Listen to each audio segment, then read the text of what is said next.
നമ്മൾ ഇതുവരെ cell cycle എന്താണെന്ന് പറഞ്ഞു, സെൽ സൈക്കിളുള്ള ഇൻ്റർഫേസും മെറ്റാഫേസും പറഞ്ഞു, അതിൻ്റെ ഡിവിഷൻസ് ഒക്കെ പറഞ്ഞു. ഈ മെറ്റാഫേസിലെ കാരിയോകൈനസിസിൽ നമ്മൾ 4 സബ് ഡിവിഷനായിട്ട് എന്തൊക്കെ കണ്ടു? Prophase, metaphase, anaphase and telophase ഒക്കെ പറഞ്ഞു. അതിലെ നമ്മൾ 2 ഫേസ് പഠിച്ചല്ലോ, ഓൾറെഡി പഠിച്ചല്ലോ. എല്ലാവരും പഠിച്ചെന്ന് ഞാൻ വിശ്വസിക്കുന്നു. പ്രോഫേസും മെറ്റാഫേസും കഴിഞ്ഞ് നമ്മളിപ്പോൾ അനാഫേസിലേക്ക് കിടക്കുവാണേ.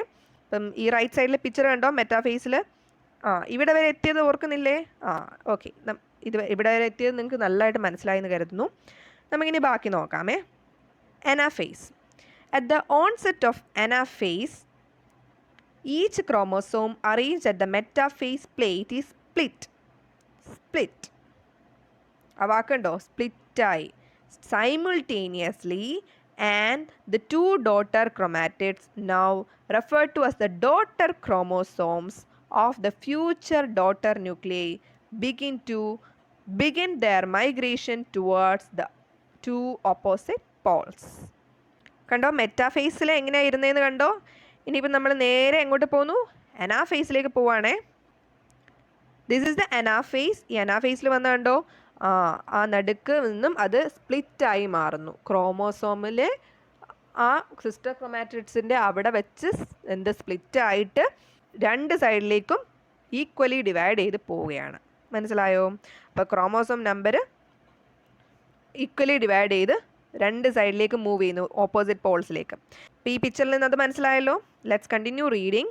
As each chromosome moves away from the equatorial plate, the centromere of each chromosome remains directed towards the pole and hence at the leading edge, and the arms of the chromosome trailing behind. So ഈ പിക്ചറിൽ നമുക്കത് കാണാൻ പറ്റും. അതായത് നമ്മൾ അവിടുന്ന് split ആയി കഴിഞ്ഞിട്ട് ഇങ്ങനെ ഇങ്ങോട്ട് വലിക്കുകയല്ലേ, അന്നേരം എന്താ പറ്റുന്നത്? ഈ വലിക്കുന്ന ഭാഗത്തേക്ക് വരുന്നത് അതിൻ്റെ ഹെഡ് പോർഷൻ അഥവാ സെൻട്രോമിയർ ആയിരിക്കും ഹെഡ് പോർഷനായിട്ട് ഇരിക്കുന്നത്. കണ്ടോ? സെൻട്രോമിയർ ഇങ്ങനെ ഇരിക്കും. അതാണ് അതിലേക്കാണല്ലോ അറ്റാച്ച് ചെയ്തിരുന്നത്. അപ്പോൾ അത് ഇങ്ങോട്ട് ഏത് പോളിലോട്ടാണോ പോകുന്നത് അങ്ങോട്ടേക്ക് ഡയറക്റ്റ് ചെയ്തിരിക്കുന്നത് ആരാണ്? ഹെഡ് പോർഷനായിട്ട് സെൻട്രോമിയർ ഇരിക്കും. അതിൻ്റെ ക്രൊമാറ്റിഡ് എന്ന് പറയുന്നത് ഇങ്ങനെ ആരെയോ വലിച്ചുകൊണ്ട് വരുന്ന പോലെ, അതൊരു ടെയിൽ പോലെ ഇരിക്കുകയാണ്. ഒരു വാല് പോലെ നമ്മൾ വലിച്ചുകൊണ്ട് വരുന്ന ആ ഒരു ഇതാണ് എന്തിരിക്കുന്നത്? ക്രൊമാറ്റിഡ്സ് ഇരിക്കുന്നത്. So the anaphase is characterized by the following key events. Centromeres split and the chromatids separate.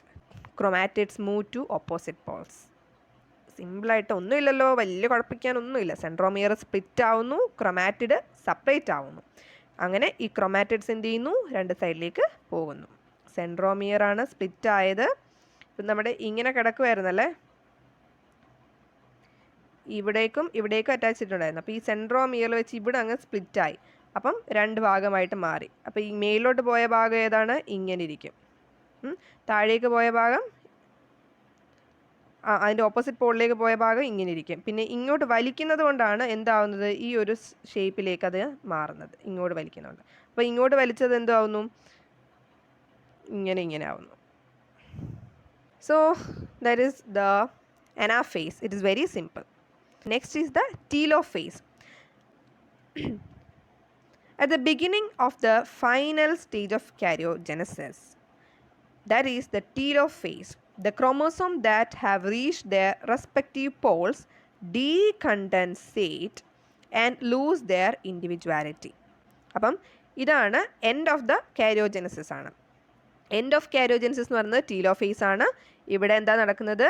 ഈ 2 സൈഡിലും, അതായത് ഈ പിക്ചറിൽ നമുക്ക് കാണാം. ഈ പിക്ചർ കണ്ടോ? ടീലോഫേസിൽ 2 സൈഡിലേക്കും പോയ ക്രോമോസോംസ് ഡീകണ്ടൻസേറ്റ് ചെയ്യുന്നു. അതിൻ്റെ ഇൻഡിവിജ്വാലിറ്റി നഷ്ടപ്പെടുന്നു. നമുക്ക് ഓരോരോ ക്രോമോസോം എണ്ണി പറയാൻ പറ്റത്തില്ല. അത് ഡീകണ്ടൻസേറ്റ് ചെയ്തു. എന്നിട്ടത് 2 ഫേസിലായിട്ട് ഇങ്ങനെ ഇരിക്കുന്നു, 2 പോൾസിലായിട്ട് അങ്ങനെ ഇരിക്കുന്നു. The individual chromosome can no longer be seen and each set of chromatin material tends to collect at each of the 2 poles that is in that figure. This is the stage which shows the following key events. So telophase-le key events എന്ന് പറയുന്നത് chromosome cluster at opposite spindle poles and their identity is lost as discrete elements. Identity loss ആവുന്നു, chromosome clusters ഉണ്ടാവുന്നു. Nuclear envelope develops around the chromosome clusters at each pole forming 2 daughter nuclei. അപ്പം എന്ത് ചെയ്യുന്നു, ഒരു nuclear envelope ഇതിന് ചുറ്റുമായിട്ട് ഉണ്ടാകുന്നു. അപ്പോൾ ആ സെല്ലിൻ്റെ 2 സൈഡിലേക്ക് പോയ ക്രോമോസോംസുകൾ എല്ലാം, ക്രൊമാറ്റിഡ്സ് എല്ലാം തന്നെ എന്ത് ചെയ്തു, ക്രോമോസോംസ് എല്ലാം തന്നെ ഡീകണ്ടൻസേറ്റ് ചെയ്ത്, ഇപ്പോൾ ക്രോമോസോം എന്നൊന്നും എണ്ണി പറയാനൊന്നുമില്ല, ക്രോമോസോമൽ മെറ്റീരിയലായിട്ട് ഡീകണ്ടൻസേറ്റ് ചെയ്ത് മാറിക്കഴിഞ്ഞു. ഇതിന് ചുറ്റുമായിട്ട് എന്ത് വരുന്നു, ന്യൂക്ലിയർ എൻവലപ്സ് വരുന്നു. മനസ്സിലായോ? And nucleolus, Golgi complex, ER, that is endoplasmic reticulum, reforms എല്ലാം തന്നെ റീഫോം ചെയ്യുന്നു. സെൽ ഓർഗനീസ് ഒക്കെ തന്നെ റീഫോം ചെയ്യുന്നതായിട്ടും കാണാം. അതെല്ലാം ഈ ടീലോഫേസിൻ്റെ പ്രത്യേകതകളാണ്. So that was the end of karyokinesis. കാരിയോകൈനസിനെ ആയിരുന്നു നമ്മൾ 4ആയിട്ട് തിരിച്ചത്. ന്യൂക്ലിയർ ഡിവിഷൻ, അതാണ് കാരിയോകൈനസിസ്. അത് 4 സ്റ്റേജായിട്ട്, ഈ 4 ഫേസിലൂടെയും കടന്നു വന്നപ്പോൾ നമ്മുടെ സെല്ലിന് എന്ത് പറ്റി, സെല്ലിൻ്റെ ന്യൂക്ലിയസ് 2 ന്യൂക്ലിയസ് ആയിട്ട് മാറി. കണ്ടോ മാറിയത്? കണ്ടല്ലോ.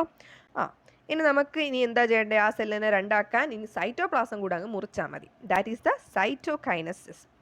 That is, we are going to study cytokinesis. Cytokinesis, mitosis accomplishes not only the segregation of duplicated chromosomes into daughter nuclei, that is karyogenesis, but the cell itself is divided into 2 daughter cells by the separation of cytoplasm called cytokinesis, at the end of which cell division gets completed. അപ്പോൾ cell division complete ആവുന്നത് എപ്പോഴാണ്? ഈ ഒരു cytokinesis എന്ന സ്റ്റേജിലാണ്. അതായത് ഇപ്പോൾ 2ആയിട്ട് മാറി നമ്മുടെ പേരൻറ് സെൽ. ഒരൊറ്റ സെല്ലായിരുന്നതാണ് ഇപ്പം 2 സെല്ലായിട്ട് മാറിയത്. In an animal cell this is achieved by the appearance of furrow in the plasma membrane. നമ്മുടെ പ്ലാസ്മ മെംബ്രെയിനിൽ ഒരു ഫറോ ഡെവലപ്പ് ചെയ്തിട്ടാണ് ആനിമൽ സെല്ലിൽ ഈ ഒരു സൈറ്റോകൈനസിസ് നടക്കുന്നത്. അതായത് നമ്മുടെ സെല്ലിനകത്ത് 2 ഡോട്ടർ ന്യൂക്ലിയസുകൾ ഉണ്ടായിക്കഴിഞ്ഞ ശേഷം ഈ സെല്ലിൻ്റെ സൈറ്റോപ്ലാസത്തിലേക്ക് ഒരു ഫറോ ഇങ്ങനെ ഫറോ ചെയ്ത്, അതായത് ഫറോ എന്ന് പറയുമ്പോൾ നിങ്ങൾക്കറിയാമല്ലോ, തുറന്ന് ഇങ്ങനെ കയറി അവസാനം ഇത് 2 കൂടെ അങ്ങ് ഒന്നായി. അങ്ങനെയാണ് എന്ത് നടക്കുന്നത്, ഇങ്ങനെ ആവുന്നു. അതിനുശേഷം പിന്നെ 2 സെല്ലായിട്ട് അതങ്ങ് മാറും. Okay, that is in animal cells. The furrow gradually deepens and ultimately joins at the center, dividing the cell cytoplasm into 2. Next is the plant cells, however, are enclosed by a relatively inextensible cell wall. നമ്മുടെ animal സെല്ലിൽ നിന്നും plant സെല്ലിനെ വ്യത്യാസമാക്കുന്നത് plant സെല്ലിന് cell wall ഉണ്ട്. Therefore, they undergo cytokinesis by a different mechanism. അവരുടെ ആ ഒരു plant cell wall ഉള്ളത് കൊണ്ട് ഇങ്ങനെ ഫറോ ചെയ്തൊന്നും വരാൻ പറ്റത്തില്ല. അപ്പോൾ വേറൊരു മെക്കാനിസം വഴിയാണ് അവർ ചെയ്യുന്നത്. എന്താണ്? In plant cells wall formation starts in the center of the cell and grows outward to meet the existing lateral walls. അപ്പം ഇതൊരു പ്ലാന്റ് സെല്ലാണെന്ന് കരുതുക. 2 ഡോട്ടർ ന്യൂക്ലിയസ് ഉണ്ടായി, നല്ല തിക്കനായിട്ടുള്ള നല്ല കട്ടിയുള്ള സെൽ വോൾ ഉള്ളതുകൊണ്ട് ഫെറോ ചെയ്യാൻ പറ്റത്തില്ല. നടുക്കൊരു സെൽ പ്ലേറ്റ് ഉണ്ടാകും പകരം. എന്നിട്ട് ഈ സെൽ പ്ലേറ്റ് പതുക്കെ ഗ്രോ ചെയ്ത് 2 സൈഡിലും കൂട്ടിമുട്ടും. അങ്ങനെ കൂട്ടിമുട്ടി കഴിഞ്ഞാൽ പിന്നെന്ത് പറ്റുന്നേ, പിന്നെ ഇത് 2 സെല്ലായിട്ട് അങ്ങ് മാറും. That is occurring in plant cells. Okay, I think you got it. The formation of new cell wall begins with the formation of simple precursor called the cell plate that represent the middle lamella between the walls of the 2 adjacent cells. At the time of cytoplasmic division, organelles like mitochondria and plastids get distributed between the 2 daughter cells. അപ്പോൾ ഈ ഒരു സമയത്ത് എന്താണ്, cell plate form ചെയ്തു. ഈ ഒരു സമയത്ത്, അതായത് സൈറ്റോകൈനസിസ് നടക്കുന്ന സമയത്ത് നമ്മുടെ നേരത്തെ ഉണ്ടായ റീഫോം ചെയ്ത തൊട്ട് മുന്നിലത്തെ സ്റ്റേജിൽ ടീലോഫേസ് ആയപ്പോഴത്തേനും എന്തൊക്കെ ഉണ്ടായി, ഗോൾഗി ബോഡീസും സെല്ലിൻ്റെ ന്യൂക്ലിയർ എൻവലപ്പ് എല്ലാം തന്നെ ഡെവലപ്പ് ചെയ്തല്ലേ. സെൽ ഓർഗനലീസ് എല്ലാം ഡെവലപ്പ് ചെയ്തു. എൻഡോപ്ലാസ്മിക് റെറ്റിക്കുലം, ഗോൾഗി അപ്പാരറ്റസ് ഒക്കെ റെഡിയായിട്ട് വരികയാണ്. ആ ഡെവലപ്പ് ചെയ്ത സാധനങ്ങളെല്ലാം ഈക്വലി ഡിസ്ട്രിബ്യൂട്ടഡ് ആവും 2 ഭാഗത്തേക്കും. അത് ഡോട്ടർ ന്യൂക്ലിയസ് 2 ഒരേപോലെ കൊടുക്കുകയാണ്. ഒന്നിന് കൂടുതൽ ഒന്നിന് കുറവ് അങ്ങനെയൊന്നുമില്ല, ഈക്വലായിട്ട് 2നും കൊടുത്തു ഡിസ്ട്രിബ്യൂട്ട് ചെയ്യും. between the two daughter cells. In some organisms, karyogenesis is not followed by cytokinesis, as a result of which multinucleate condition arises, leading to the formation of syncytium.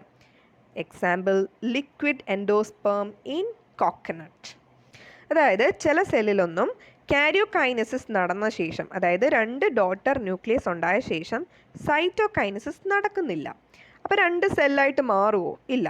പകരം ഒരൊറ്റ സെല്ലിൽ 2 ന്യൂക്ലിയസ് ആയിട്ട് തന്നെ കിടക്കും. അതിനെയാണ് ഒരു മൾട്ടി ന്യൂക്ലിയേറ്റ് കണ്ടീഷൻ എന്ന് വിളിക്കുന്നത്. അങ്ങനെ മൾട്ടി ന്യൂക്ലിയേറ്റ് കണ്ടീഷൻ വരുമ്പോൾ അതിൻ്റെ പേരാണ് സിൻസീഷ്യം. സിൻസീഷ്യം എന്ന് പറഞ്ഞാൽ മൾട്ടി ന്യൂക്ലിയേറ്റ് കണ്ടീഷൻ. അതിൻ്റെ എക്സാമ്പിളാണ് ലിക്വിഡ് എൻഡോസ്പേം ഇൻ കോക്കനട്ട്. കോക്കനട്ടിൽ കാണുന്ന ലിക്വിഡ് എൻഡോസ്പേം. എൻഡോസ്പേം എന്താണ് ഓർക്കുന്നോ? നമ്മൾ എൻഡോസ്പേം എന്താണെന്നൊക്കെ പഠിച്ചത് ഡബിൾ ഫെർട്ടിലൈസേഷനൊക്കെ പ്ലാന്റ് കിങ്ഡം എന്ന ചാപ്റ്ററിൽ ആൻജിയോസ്പേമിൽ നമ്മൾ പഠിച്ചിട്ടുണ്ടായിരുന്നു. ജസ്റ്റ് ഒന്ന് റിവൈസ് ചെയ്യുക. റിവൈസ് ചെയ്യുമ്പോഴാണ് എല്ലാ കാര്യവും കൃത്യമായിട്ട് നമുക്ക് കിട്ടുന്നത്. ക്ലിക്ക് ചെയ്യണം.